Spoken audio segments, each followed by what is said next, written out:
Today on Monkey Life, Alison collects a pet trade Geffroys marmoset in need of a new home. Good boy. Look at you. And she's already lining up possible companions.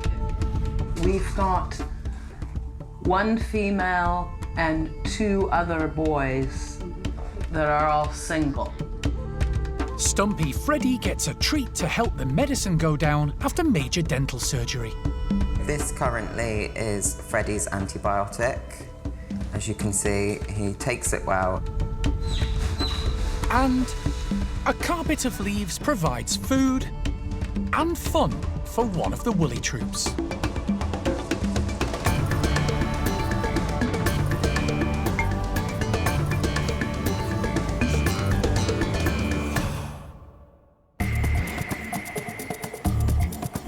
Monkey World in Dorset, buried deep in the English countryside, is the largest sanctuary of its kind on the planet. The team, led by Dr. Alison Cronin, rescue and rehabilitate abused and unwanted primates from all over the world. You just never know how it's going to work. The park provides a home for more than 250 primates from 24 different species.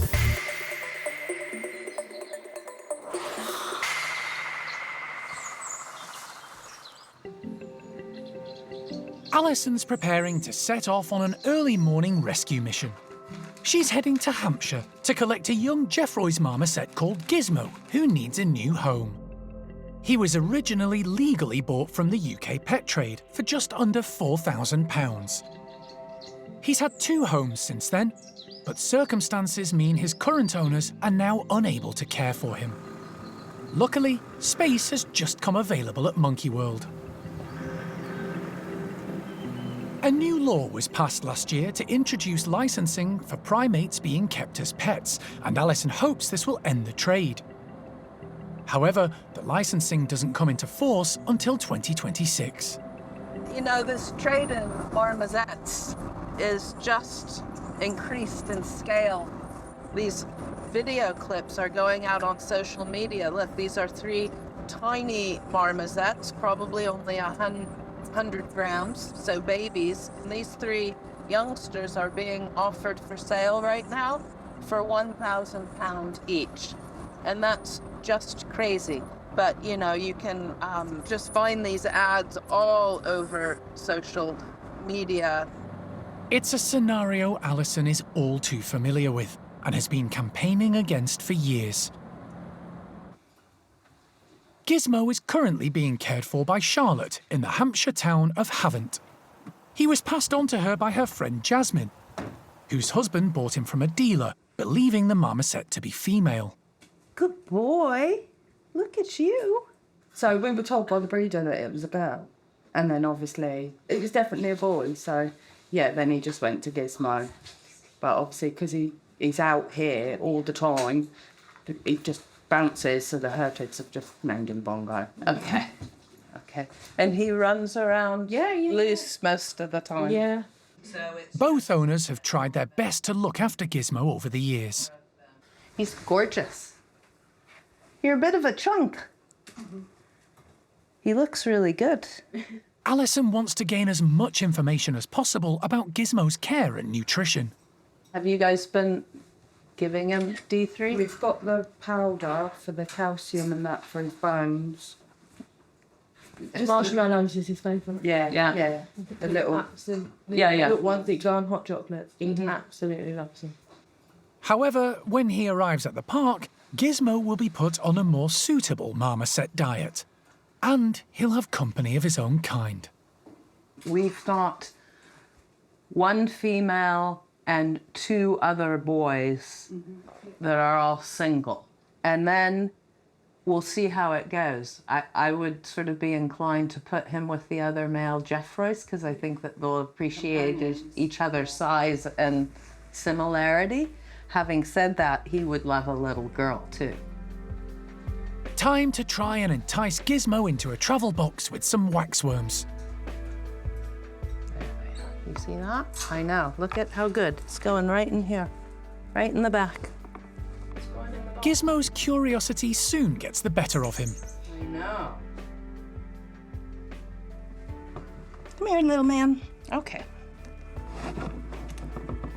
Safe and secure, it's time for final goodbyes. Thank you for looking after and welcoming us. Thank you. Yeah, no, we really appreciate it, and thanks for getting in touch. Yes, sir. Before the short journey back to the park. Not far at all, only an hour and a half or so, so we should be able to get him settled in by lunchtime and let the ladies know that all's good. So, yeah, we'll sort of keep an eye on him, but I think he's okay.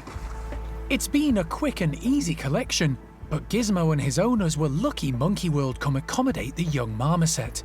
Space at the park is always at a premium, but fortunate timing has given Gizmo the opportunity for a new life with others of his own kind.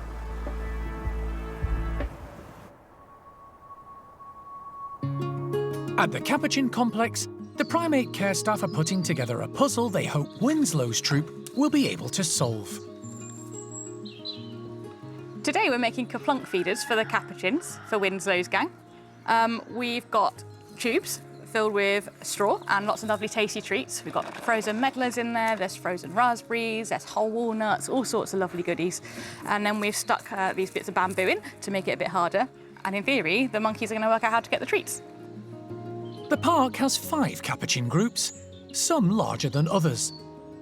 The majority arrived in 2008, when Monkey World undertook one of the largest primate rescues in history. With the help of the Chilean authorities and its Air Force, 88 Capuchins were rescued from a biomedical laboratory there and brought to Dorset. Others have been rehomed from the British and European pet trades. Winslow's troupe is something of an assortment. We've got a mixture of wild, caught and lab-born monkeys in this group. There are 12 monkeys in the group in total. Within that, we've got some individuals that really, really like enrichment. We've got some individuals that really like climbing, so those ones that are hung up a bit higher are going to be better placed for people like Jane and Joanne and Debbie. Esther and Daisy absolutely love puzzles, but they're not the best climbers in the world, so perhaps they're better suited for the ones that are closer to the ground. And then you've got individuals like Dodger who just get excited about everything and don't necessarily engage with the enrichment in the planned way. The tubes are being hung all around the enclosure. The team use a hoist to get the higher ones into position. These should encourage the more agile Capuchins to climb up for their food as they might in the wild.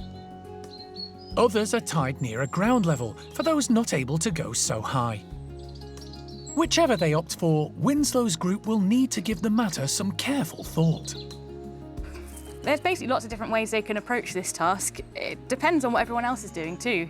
If you're really clever and you've got someone pulling out all the sticks for you and you sit underneath it, you'll get all the treats without any effort. The low rankers, like Norman, Joanne and Jane, are let out first to give them a head start. The team have also thrown a scatter of primate pellet into the long grass, so there's plenty of food to go around. Joanne is first to investigate the puzzle feeders. She's in her 40s, but age appears no obstacle as she zips up the hose and starts investigating the tube from above. But when it's not obvious how to find the food, she moves on. Joanne is one of the few Capuchins who were wild caught, so her climbing skills are good. However, solving the puzzle is proving taxing today. Jane tries a different technique, tackling the feeder from below. Capuchins are great problem solvers, and Jane's efforts pay off with a frozen raspberry. Next out are the high-ranking troop members, keen to see what they're missing. We have some great characters in this group. We have Bossman Winslow. He's the alpha male. He's brilliant. He's really clever. He's a really fair, great leader. We've got some very, very loyal followers of Winslow, so Esther and Daisy are never far behind. Whether or not they'll be focused on Winslow or the enrichment depends on what day of the week it is and how excited they are to see Winslow or food. We've also got Babe in this group. Babe is really, really bright. She's also really active. She loves climbing around and sort of exploring things. So I think she'll be pretty far up the list of monkeys, going into the middle of things. Babe came from the pet trade and was rehomed from a family in Spain, along with her sister Amy. After a rocky start, she's now one of the top ladies in Winslow's group, and despite being a pet trade monkey, often exhibits great natural behaviours, especially when it comes to climbing and foraging. The leader of the troop, Winslow, goes for the easy option this morning, picking up food that's fallen from the tubes. Above him, others, like Onslow, use their clever brains to work out the puzzle and do all the hard work. It's been a fun challenge, with all the Capuchins getting involved and reaping the rewards. Rachel is pleased with how it's gone. It's a lovely day today. The monkeys are having a really nice time. There's enough bits of enrichment out there that there's nearly one for each monkey, so everyone's had a good chance to explore if they want to. And it's just great to see these ex-wild animals that were taken out of the forest into that horrible laboratory environment for so long. Despite everything they've been through, they come out and they're the ones that are climbing, they're the ones that are teaching the youngsters, exploring and getting the best treats out of it, and they just look so happy, and it's a real nice thing to see.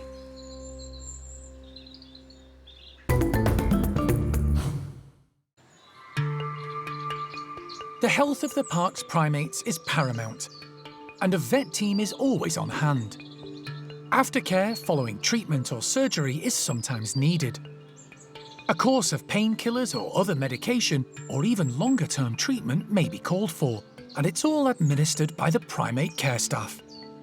At the Stumpy house, one primate who's recently seen the vet is feeling a bit sorry for himself. You okay, buddy? Elderly male Freddy had a number of teeth out yesterday, and he's a bit sore. Freddy's doing a lot better this morning. He came round well after yesterday.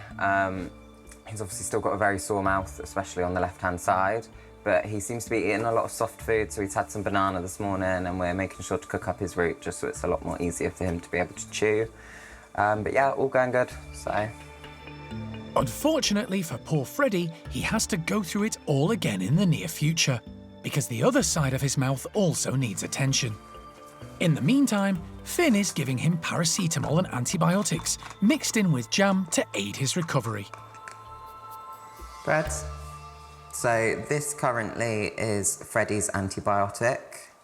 As you can see, he takes it well, it just takes him a little bit of time. And this will hopefully fight any nasty infections that he will possibly get. Good boy, Freddy. The aftercare is extremely important because we have to make sure that we're keeping on top of keeping the wounds clean, making sure that we have the right medications for them to stop any kind of infections before they kind of happen.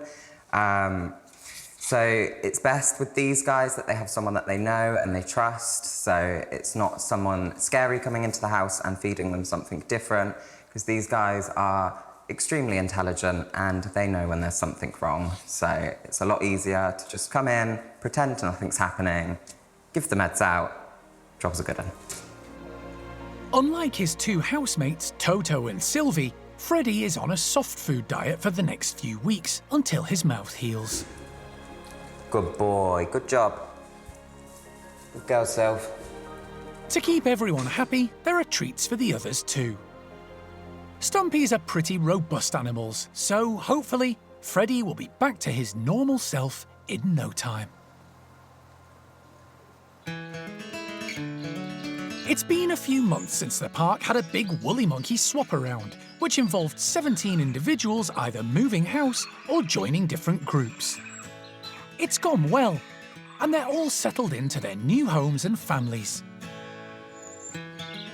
Chippy's troop now live at the top woolly house, and today they're getting an autumnal surprise. With the weather getting colder, the primate care staff have decided to give them breakfast indoors. They've collected bags and bags of autumn leaf fall from around the park and are spreading a thick carpet of leaves around the playroom. Hidden amongst it, today's breakfast. We have put a scatter of nuts in them, so they've had some almonds and some walnuts. And the idea is that when we let these guys in here, they're going to go crazy. They're going to go foraging for all of the nuts. The leaves are a really good sensory enrichment for them as well. Along with the selection of nuts, Molly is also providing medlar fruit, something they rarely have. With new things, they get really excited, particularly if it's fruit, because it's going to smell really tasty. And I'm sure as soon as one of them bites into them, they will set off the entire group with lots of trilling, which is a happy noise they make. And this will communicate with the group that it's really tasty and that they need to eat all of them if they find them. With natural bugs also hiding amongst the leaves, it promises to be an exciting mealtime.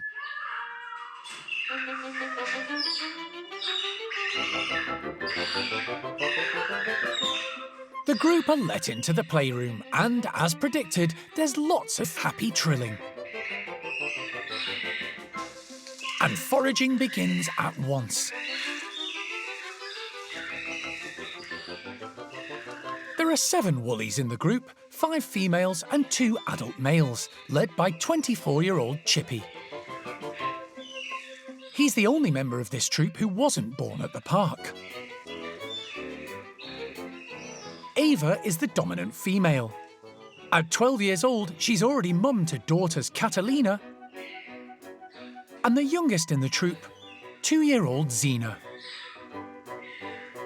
2 more girls, Enya and Esme, and 11-year-old adult male Zavi, make up the 7. Today's enrichment is proving popular with all of them. At the park, vegetables make up the majority of the primates' diet, so the medlar fruit is something different and a real treat. The leaves encourage the woolies to forage and hunt for the food, and it's also something fun to keep them engaged. The vast amount of leaves slows them down, meaning they have to search for food as they might in their natural environment. And it gives the woolly monkeys a perfect opportunity to use their 5th limb. Woolly monkeys are one of 3 species that have a fully prehensile tail, so they can suspend their entire body weight just from their tails. So you will see a few of them using their tails and dipping down into the leaves. That's the purpose of it, so that in the wild, if there are any hard-to-reach foods, such as like in the dense bushes or just lower canopies of the trees, they'll use their tails to dive down and receive those. So you'll see some of them doing that, and you'll probably see the younger ones, such as Xena, just diving into the leaves, as it's a fun, playful game for them, just like it is with any other animal with a big pile of leaves. Delving into the leaves and searching for their food has kept the woolies busy, using their minds and bodies and socialising as they would in the wild. We've had every single individual inside at some point foraging through the leaves, chasing one another, throwing them up. Yeah, we've seen everyone having a great time, even Chippy, who's the dominant male of the group, who typically isn't always involved in enrichment or playing with the younger ones, but most definitely he was today. Once the youngsters have had their fill, it's time for a bit of fun. Enya and Xena enjoy a play fight, with the added safety net of a cushion of leaves if someone takes a tumble.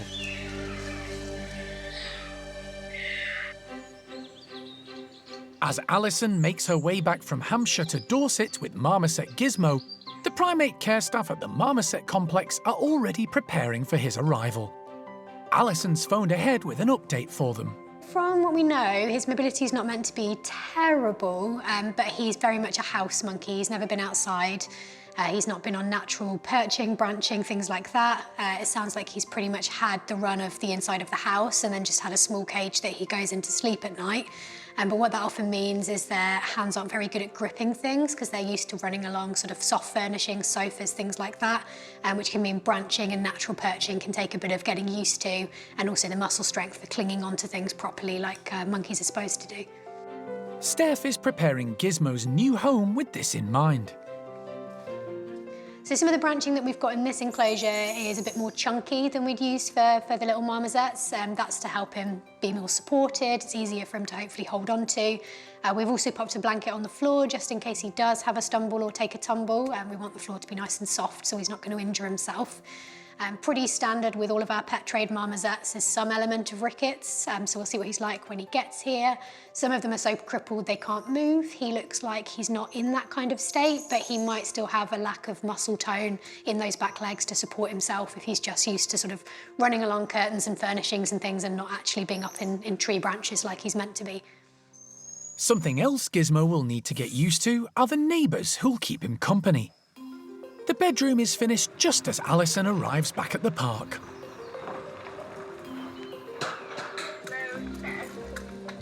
The Geffroys marmoset is taken straight to his new home. They're keen to get him settled in as quickly as possible. But first, Steph takes the opportunity to weigh him. 3.24. The whole thing. Minus the weight of the travel box, Gizmo comes in at 490 grams, about normal for a Geffroys marmoset. Time to release him into his new bedroom. Gizmo is straight out of the box and onto the branching. It's the first time the team can have a good look at him moving around. He looks actually pretty good. I mean, Steph might start seeing slight differences, but actually his spine and conformation looks pretty good, and his skills and fitness look also pretty good. He just has to come to grips with using those claws to grasp onto the branches. So he's making great leaps onto the branches, but then sometimes slipping off. So it's, Steph and Sharon have a blanket down, which is fantastic. So as he's learning, but he's made 2 little slip-ups and already he's adjusting himself and has landed the last 2 jumps. So no, looking pretty good, but he is a bit reactionary right now. As Gizmo starts to familiarise himself with his new surroundings and the new faces, Steph offers him a few grubs. We're definitely not concerned about getting food into him. He's got a little bit of chunk to him, but it is helpful that he is keen on his food because we need to kind of make friends, we need to build a bit of trust. He needs to be comfortable coming over to us, coming to the mesh and taking things from us. So the fact he's got a good appetite is going to help a lot with that. So far, so good. Gizmo will be given a few days to settle in before a vet check and a vasectomy. Then, hopefully, he can be paired up with a friend and his new life at the park with company of his own kind can truly begin.